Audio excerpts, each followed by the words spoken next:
Hello दोस्तों, welcome to my channel learn easy.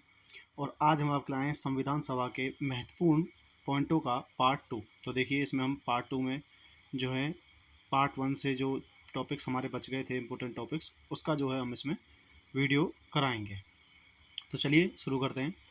अब देखिए, सबसे इम्पोर्टेंट क्वेश्चन इसमें बनता है कि जब हमारा संविधान निर्माण होकर के संविधान का जब निर्माण चल रहा था, तो उस समय पर कौन से अनुच्छेद जो थे लागू थे।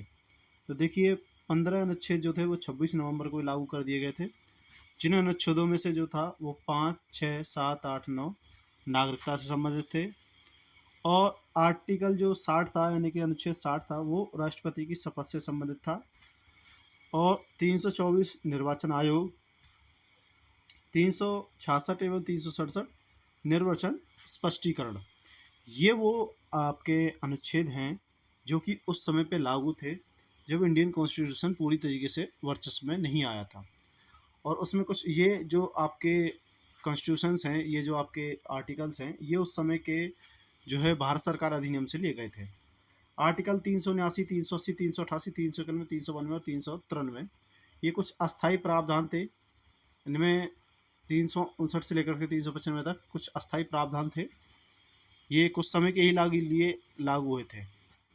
जो शेष भारतीय संविधान था वो 26 जनवरी 1950 को ही लागू हुआ था। तो देखिए, इंपॉर्टेंट चीज़ें बन जाती हैं। कुछ कौन कौन से थे, तो 15 अनुच्छेद थे हमारे जो लागू हुए थे उस समय पे। अनुच्छेद 5, 6, 7, 8, 9, अनुच्छेद 60, अनुच्छेद 324, 366, 367 एवं अनुच्छेद 389, 79, 80, 88, 91, 92 और 93 जो थे, ये उस समय के 15 अनुच्छेद जो थे लागू थे। शेष कब हुए थे? 26 जनवरी 1950 को, जब हमारा संविधान पूर्णतः बन करके समाप्त हो गया था। उसके बाद 15 अगस्त 1947 के बाद संविधान में की भूमिका में जो है बदलाव हुआ था। और संविधान की भूमिका में क्या बदलाव हुआ था कि अब संविधान सभा संप्रभु संपदा जो संस्था बन गई थी, क्योंकि अब यह कैबिनेट मिशन की सिफारिशों से पूरी तरह स्वतंत्र हो गई थी। मतलब कि संविधान की जो सभा थी वो अब कैबिनेट मिशन की कोई भी सिफारिशों को नहीं मानेगी, कैबिनेट मिशन का कोई भी इसमें रोल नहीं देगा, इसलिए संप्रभु संस्था बन गई थी। दूसरा, इस पर किसी भी ब्रिटिश कानून का दबाव नहीं था। सिंपल आसान भाषा में बताएं, मतलब ये इसी का है कि इस पर किसी भी ब्रिटिश कानून का कोई दबाव नहीं था। ये खुद संप्रभु थी, ये किसी ब्रिटिश के अंदर काम नहीं करती थी। तीसरा, अब संविधान की सभा की दोहरी भूमिका थी। दोहरी भूमिका थी मतलब कि जो संविधान का निर्माण करना, अर्थात संविधान सभा की भूमिका। और इस समय इसकी जो अध्यक्षता की थी वो की थी डॉक्टर राजेंद्र प्रसाद जी ने। देखिए, संविधान की दोहरी भूमिका ये थी कि एक तो आपका संविधान का निर्माण भी चलता रहे और संविधान का निर्वहन भी होता रहे, मतलब देश भी जो सुचारू रूप से चलता रहे। दूसरा पॉइंट क्या था कि यह विधानमंडल या संसद के रूप में कार्य करती थी, जिसके तहत विधि का निर्माण का कार्य करती थी। अब देखिए, ये एक पूर्णतः संचालित संसद थी जो कि देश को तो चलाती थी, साथ ही साथ विधि निर्माण का कार्य भी करती थी। जब यह संसद के रूप में कार्य करती थी तब इसकी अध्यक्षता जीवी मावलंकर जी करते थे। देखिए, बहुत इंपॉर्टेंट क्वेश्चन बन जाता है कि जब हमारी विधानमंडल जो है या संसद के रूप में कार्य करती थी संविधान सभा, तो ये किसी की अध्यक्षता कौन करते थे? जीवी मावलंकर जी। देखिए, जो राजेंद्र प्रसाद थे वो संविधान सभा के स्थायी अध्यक्ष थे, लेकिन जीवी मावलंकर जी संसद के अध्यक्ष थे, ध्यान रखना। अब देखिए, पाकिस्तान अलग हो जाता है तो अब इसकी जो सदस्य संख्या थी वो 389 से घट के 299 हो जाती है, क्योंकि 90 सीटें जो है पाकिस्तान के साथ चली गई थी। ठीक है, अब देखिए 299 सीटों में भी किस प्रकार से आवंटन हुआ था। तो 299 सीटों में से जो 229 सीटें थी वो ब्रिटिश भारत के अंतर्गत आई, और बाकी 70 सीटों में जो है रियासतों के अंडर आई। पहले रियासतों की जो थी वो 97 थी, लेकिन कुछ रियासतें पाकिस्तान के साथ चली गई, तो जो है रियासतों की जो सीटों की संख्या है वो 70 ही रह गई। क्वेश्चन है, इसे क्वेश्चन बनता है कि क्या भारत के राष्ट्रमंडल का सदस्य रहना चाहिए? वर्तमान में राष्ट्रमंडल की क्या प्रसिद्धता है, मतलब क्या प्रासंगिकता है? ये क्वेश्चन है, आप ये इसको देखना कि क्या राष्ट्रमंडल का सदस्य बना रहना चाहिए, नहीं रहना चाहिए।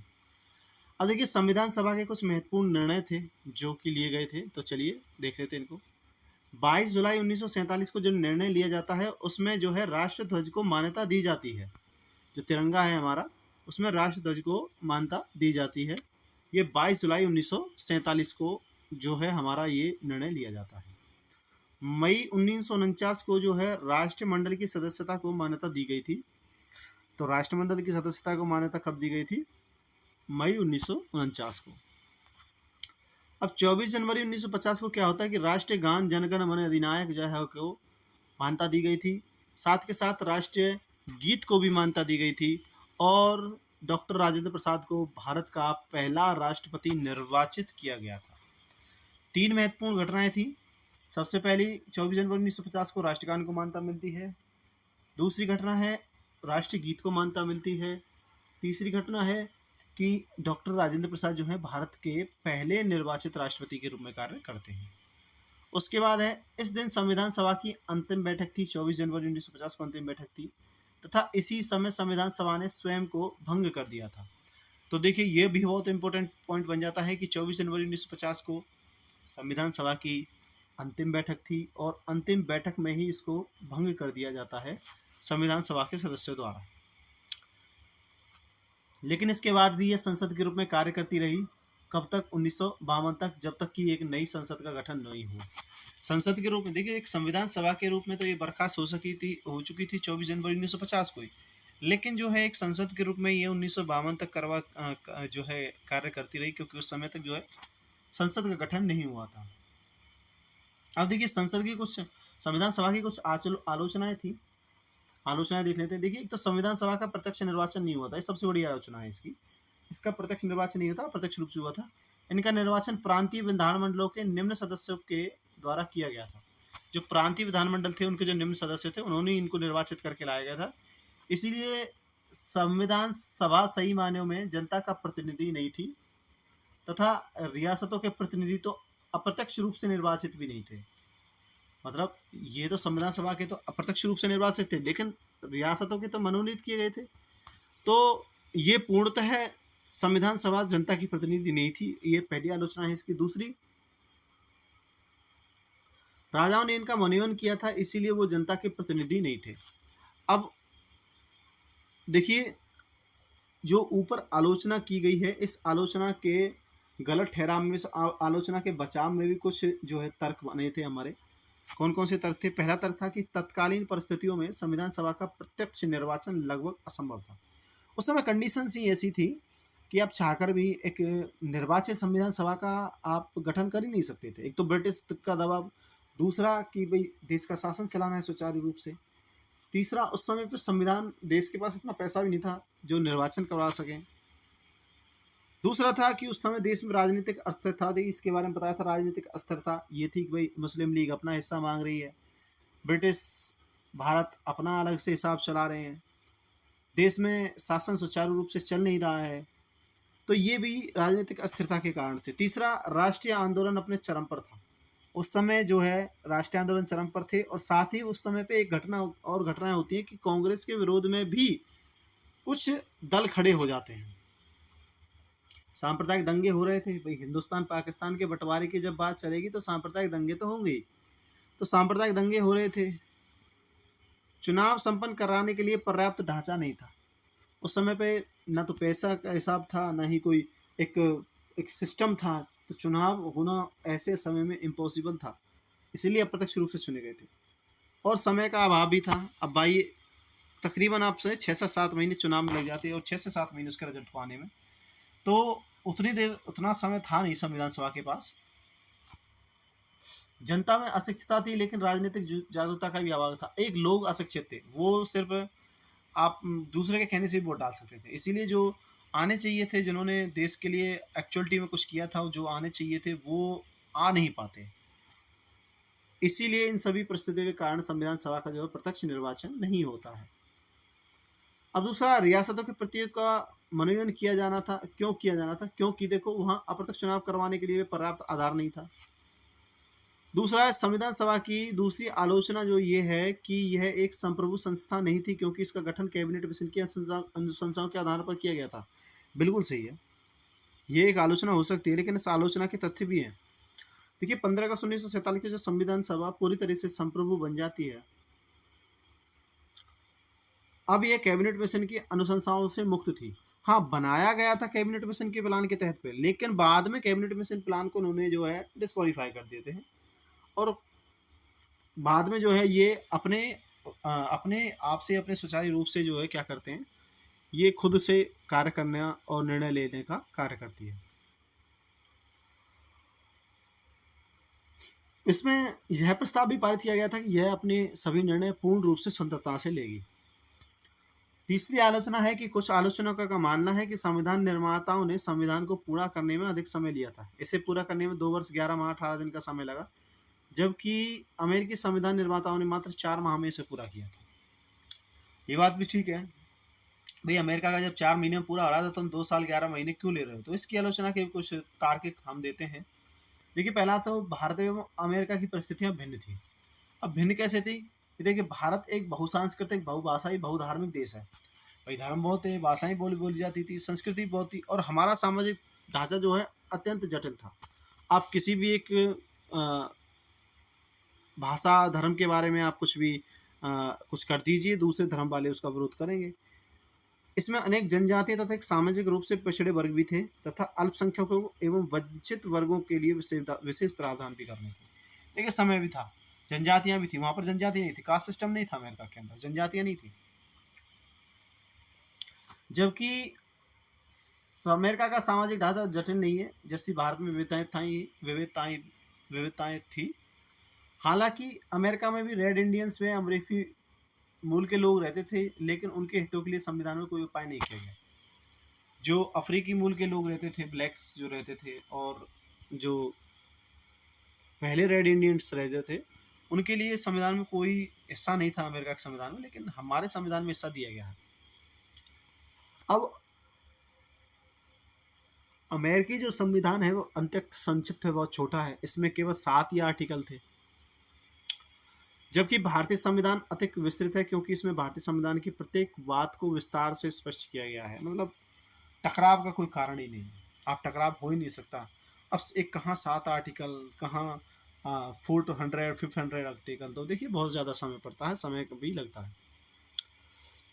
अब देखिए, अमेरिका केवल परिसंघ का संविधान है, वहाँ राज्य के संविधान अलग हैं जो कालांतर में बनाए गए थे। मतलब राज्य का संविधान अलग है, राज्य वहाँ पर देखिए दोहरी नागरिकता है, राज्य अपना देखता है, मेयर देखता है, अपना खुद का देखता है, और जो राष्ट्रपति है वो पूरे संघ का देखता है। इसीलिए उनके लिए जो है नियमों का पालन करवाना बड़ा आसान था। जबकि भारतीय संघ में संघ एवं राज्य दोनों संविधान में समेत है, लेकिन भारतीय संविधान में ऐसा नहीं था। उपयुक्त कारणों से ही संविधान निर्माताओं को पूर्णाधिक समय लगा था। देखिए, ये क्वेश्चंस बन जाते हैं कई बार, ये आलोचनाएं बताइए, आलोचनाओं के फिर आप खंडन करने के लिए तर्क दीजिए। अब देखिए, कुछ चौथी आलोचना है इसके अंतर्गत कि कुछ आलोचकों का मानना था कि संविधान सभा में कांग्रेस पार्टी का प्रभुत्व था, इसीलिए संविधान में कांग्रेस की विचारधारा को अधिक महत्व दिया गया था, अन्य विचारधाराओं की उपेक्षा की गई थी। मतलब कि कांग्रेस ने संविधान सभा का निर्माण किया था, मतलब टोटली संविधान सभा ही कांग्रेस थी, ये समझिए।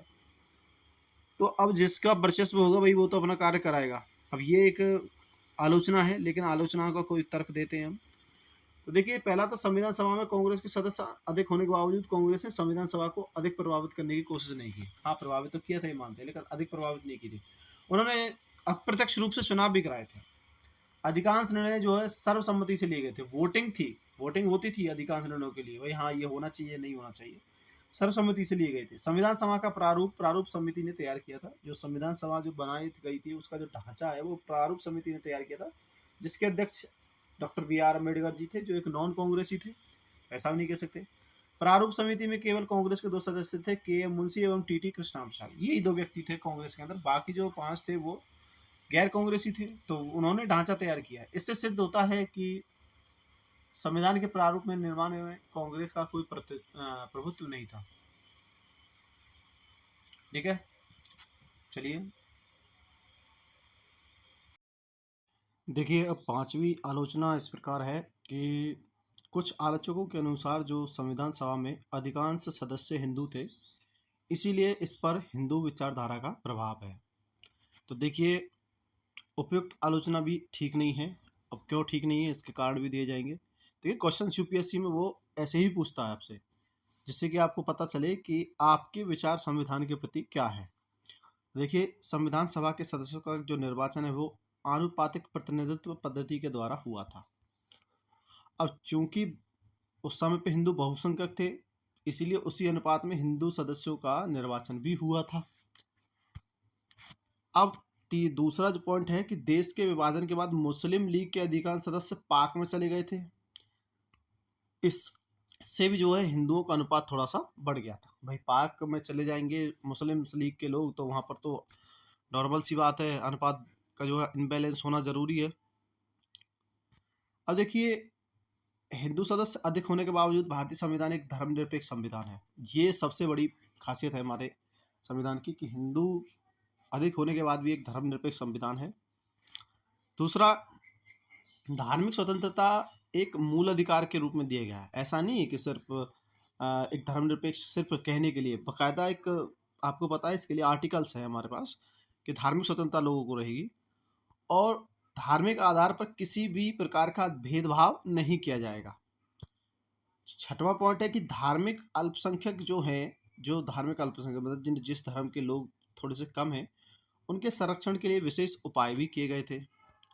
अब उपयुक्त तथ्यों से यह स्पष्ट होता है कि भारतीय संविधान में किसी एक धर्म का कोई विशेष प्रभाव नहीं है, बल्कि सर्वधर्म समभाव है। अब छठवां जो आलोचना थी वो थी कि वकील एवं राजनेता अधिक थे।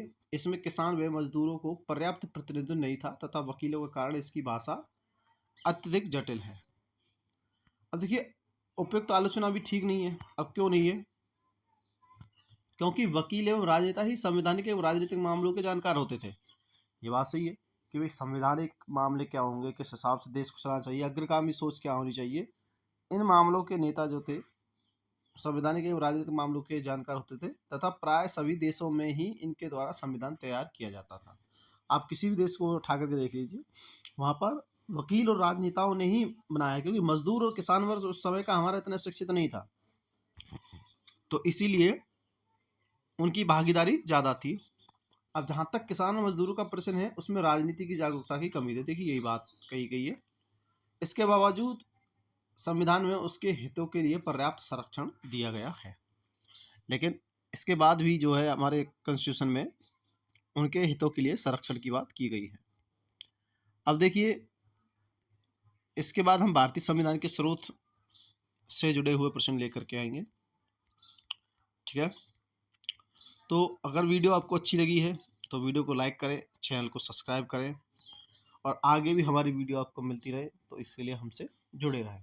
Thank you.